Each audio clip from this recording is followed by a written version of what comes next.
এই শুভেন্দ্র, দেখ খানকির পোলা, তোরা গরু দিবি না? কত গরু মাদার চোদ, পশ্চিমবঙ্গের হিন্দুবাদী। দেখ তোর মায়ের আর তোর বাপের আইন্দা কেমনে বাইন্দা রাখছি।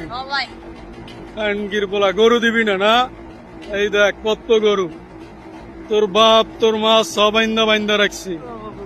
সামনে মনে করো যে 28 তারিখে কুরবানি হইব, ওইদিনকে জবাই করে খামু, বুঝছ নাই? শালা শুয়োরের বাচ্চা শুভেন্দ্র মাতার চোদ।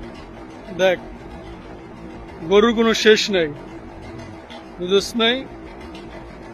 তোরা খাবি গু মুত এগুলা, আর আমরা খামু গোস্ত দুধ। তোরা বলছো ঠিক, বুঝছ নাই? শুভেন্দ্রের বাচ্চা শুভেন্দ্র, শালা শুয়োরের বাচ্চা।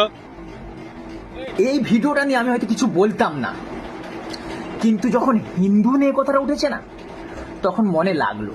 আর আমি সরকারকে বলি, এদের কি কোনো শাস্তি নেই? যারা সরকারকে পর্যন্ত গালাগালি দিতে ভয় পায় না, যারা কোনো ধর্মকে অবমাননা করে, যারা কোনো ধর্মকে গালাগালি দেয়, যারা মুখ্যমন্ত্রীকে গালাগালি দেয়, যারা আমাদের সরকারকে গালাগালি দেয়, তাদের কি শাস্তি নেই? আজকে এদের শাস্তি হয় না বলেই এরা কিন্তু মুখে যা আছে তাই বলতে থাকে, কারণ এরা সাহস পেয়ে যায়। একবার বলে দুবার বলে, কোনো শাস্তি হয় না, সেই জন্য এরা বারবার বলতে থাকে।